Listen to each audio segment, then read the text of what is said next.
you can score 19 out of 20 on this English vocabulary test, your English is fluent. This test is challenging and will advance from beginner to super advanced. Are you ready? Welcome back to J-Force English. Of course, I'm Jennifer. Now let's get started. Level beginner. Your task is to choose the correct meaning. Question 1, I'm stumped. This means A, I'm confused, B, I'm happy, C, I'm lost.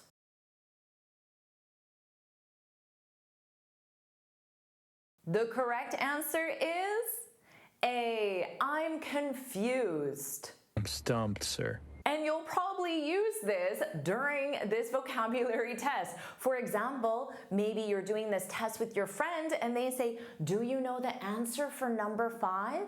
And you say, no, I'm stumped, which means I'm confused.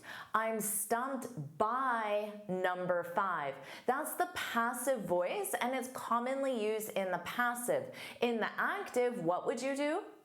Number 5 stumped me. And don't worry about taking these notes. I summarize everything in the free lesson PDF. You can find the link in the description. Question 2, I'm wiped. This means A, I'm clean, B, I'm angry, C, I'm exhausted.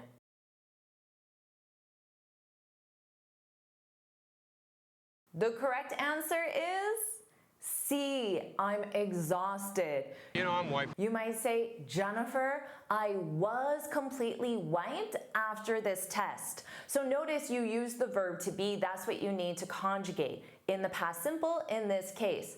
Or you could say the test was hard. The test is in the past, but you can say I'm wiped. I'm wiped.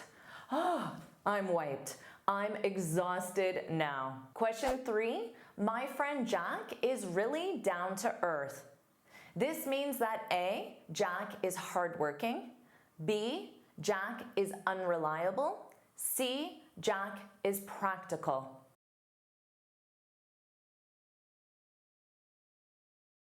The correct answer is C, Jack is practical.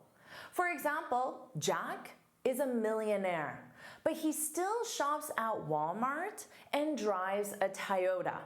He's very down to earth. So he still does practical things like save money at Walmart or drive a very convenient car because he's down to earth. But keep in mind that this adjective is used positively because you might say Jack is cheap. He's unwilling to spend money, but that's negative. Down to earth always sounds positive, like Jack is doing something practical and reasonable. She's very down to earth. Question 4, let's call it a day. This means A, let's end for the day, B, let's celebrate our success today, or C, let's analyze our day.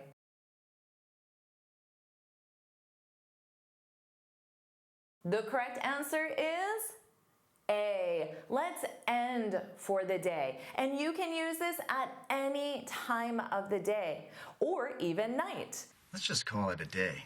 You might say, we've been working for 5 hours straight.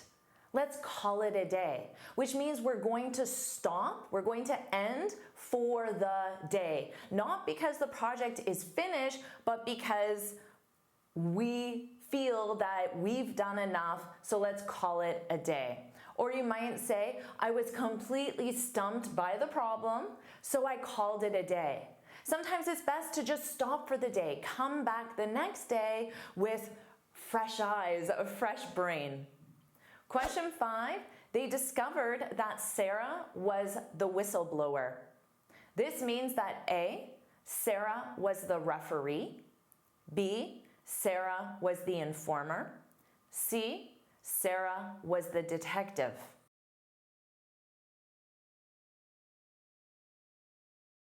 The correct answer is B, Sarah was the informer. Informer, the person who informs. A whistleblower.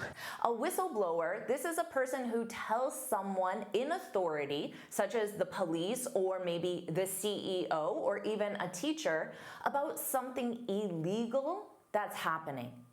And especially in a government department or a company. So Sarah revealed to the public that the company she works for was violating safety protocols to save money. That would be Sarah is a whistleblower. So how did you do with this level? Share your score in the comments and let's move on to level intermediate. Your task is to choose the correct word to complete the phrase. Question 6, traffic could be bad, so let's play it and leave 20 minutes earlier. Is it A, cautious, B, safe, C, careful, D, calm?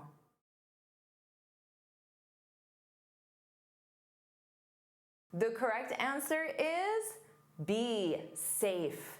The expression is to play it safe, and it represents the situation. And this means to avoid risk or take the least risky option in a situation. So maybe your friend calls you or texts you and says, "Why are you at the airport already?" And then you reply back and say, "You know Dan likes to play it safe." So you know my husband, my friend likes to play it safe, to take the least risky option. Play it safe, honey. Or you might say, I completed 20 practice tests just to play it safe. So you're prepared for your exam. Question 7, maybe looking at some photos will help your memory. A, jog, B, job, C, jab, D, jet.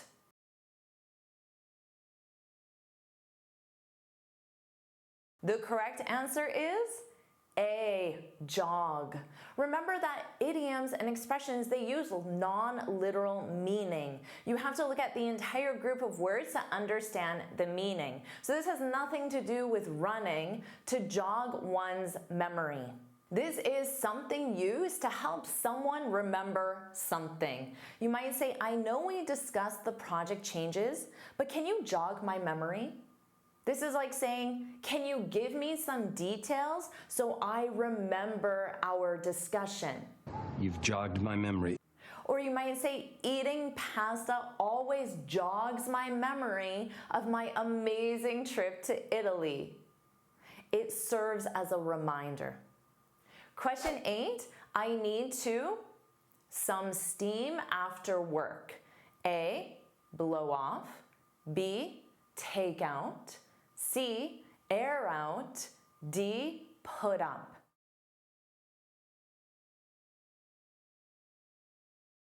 The correct answer is A, blow off. To blow off some steam. Ooh, this is a great expression. It means to release stress or frustration. And we often do this by doing something physical, but it isn't required. You might say, let's go to the gym and blow off some steam, because if you run or lift heavy weights, it's a great way to relieve stress and frustration. Blow off some steam. Or you might say dancing is a great way to blow off some steam. Would you agree with that? Question 9, don't me wrong. I'm willing to work overtime tonight. Is it A, let, B, take, C, make, D, get?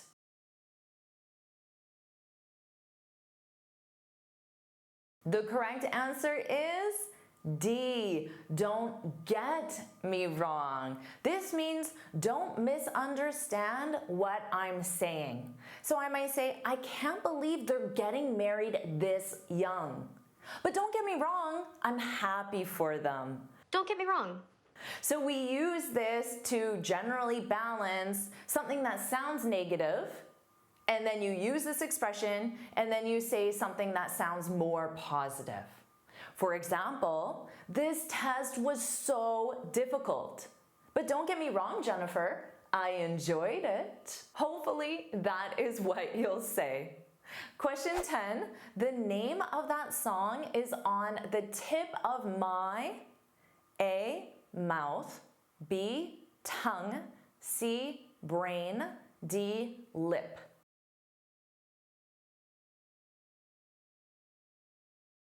The correct answer is B, the tip of my tongue. So this is an expression, and we use this when you know something, but you can't remember it right now. It's the most frustrating thing. For example, there's an amazing Italian restaurant downtown. Oh, what's the name? It's on the tip of my tongue. I know the name of this restaurant. I've been there many times, but for some reason, right now in this moment, I can't think of the name. It's right there on the tip of my tongue. Of course, this happens to you a lot as a language learner. It happens to all language learners, but it also happens in your native language. You might also say, her name is on the tip of my tongue. Maybe if I picture her, it will jog my memory. It will jog my memory.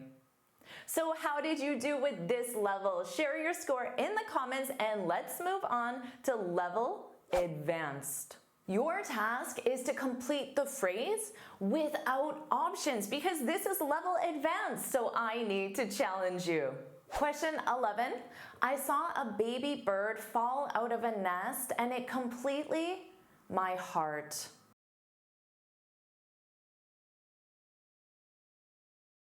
Did you say it completely broke my heart? It broke my heart. Broke my heart when I saw you kissing that girl. Now, if you said break or to break, that's incorrect because grammatically it must be broke, the past simple. The expression here is to break in the infinitive, to break one's, my heart.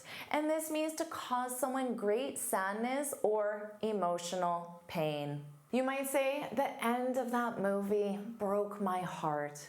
I can't believe she died. Question 12. She was late for the third time this week. That was the straw that broke the back.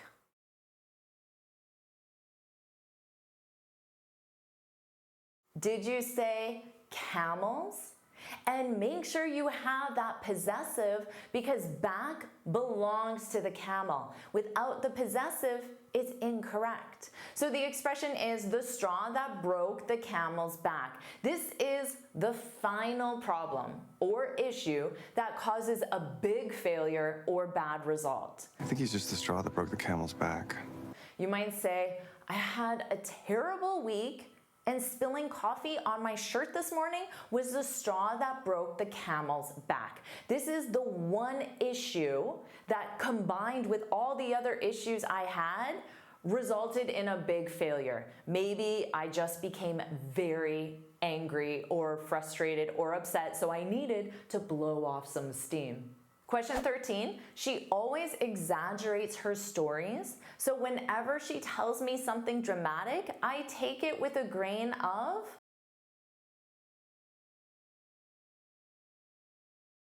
Did you say salt? To take something with a grain of salt. This means to not fully believe what you hear or just to be skeptical or cautious about what you hear. You might say, Jane loves to gossip, so take what she says with a grain of salt. Be skeptical. Or your dad means well, but he's not an actor, so take his advice with a grain of salt. If he's trying to give you acting advice in this case. I've always taken you with a grain of salt. Question 14, I wasn't expecting my boss to ask me to present at the meeting today. The question caught me off.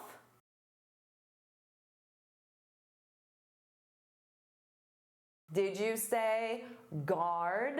To catch someone off guard. This means to surprise someone because something is unexpected or they're unprepared. I think we just caught her off guard. You might say the announcement of the surprise party really caught her off guard. She wasn't expecting it at all. Now you can use this with positive things that surprise you. For example, sorry, but you caught me off guard. I wasn't expecting you to offer me a promotion. Wow. Question 15, the flight leaves in 1 hour and we're still 20 minutes away from the airport. We're really close.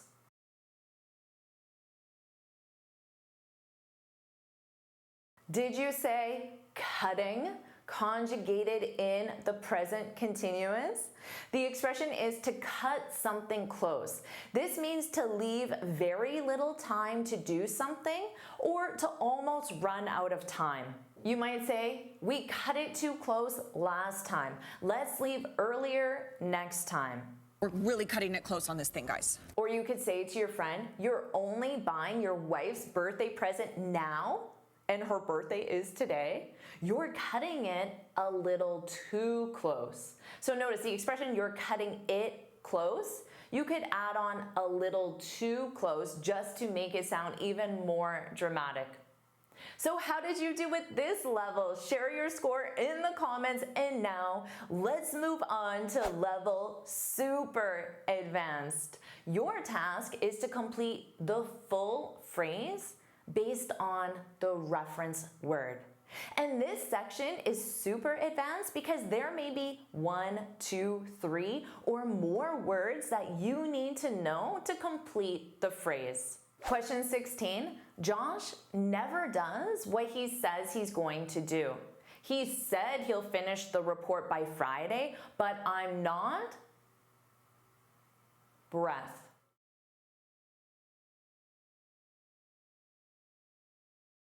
Did you say, but I'm not holding my breath? To hold one's breath, used in the negative to not hold one's breath, is used when you don't expect someone to do what they promised. And this is used in the negative. Maybe your coworker is excited because Jim, the boss, said he'll give me a promotion soon. But you say to your coworker, don't hold your breath. Don't hold your breath. He told me the same thing 3 years ago. She's kept me waiting for 22 years, so I'm not holding my breath. Or maybe he said he'll help me clean the house this weekend, but I'm not holding my breath, which means I don't believe he'll actually do it. Question 17, ever since our argument last week, my roommate won't talk to me or even look at me. He's giving shoulder.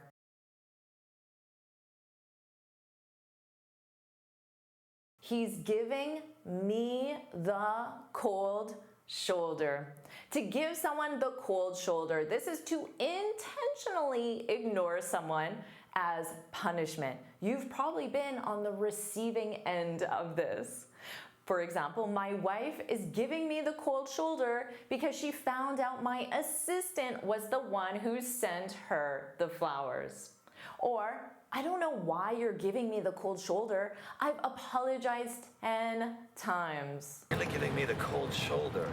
Question 18. I know I was mad last week and I gave you the cold shoulder. But I'm not mad anymore. It's bridge.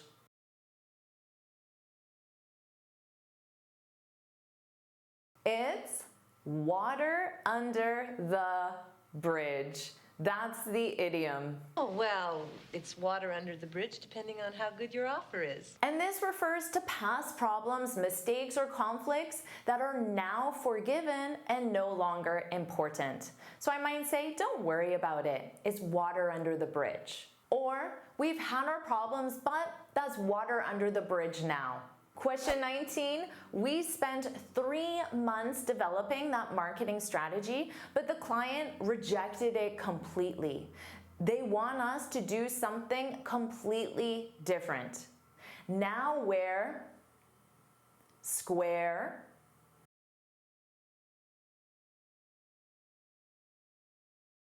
Now we're back to square one.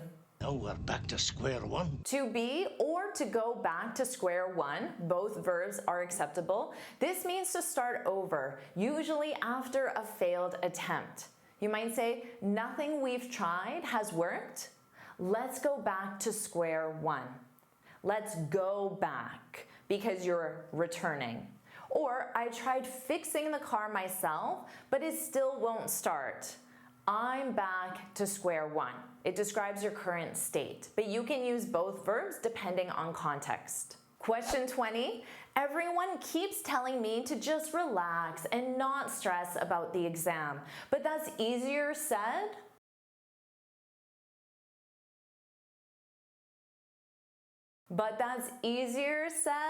than done. To be easier said than done. This is to be harder to do than to talk about. So it's easy to say relax about your exam, but how can I actually do that? Easier said than done. You might say understanding fast English is easier said than done. Well, it's easier said than done. Or I might say to you, start attending networking events so you can meet other English speakers. And you reply back and say, yeah, but that's easier said than done. How do I find the events? I'm nervous. What do I say? How do I get there? Easier said than done.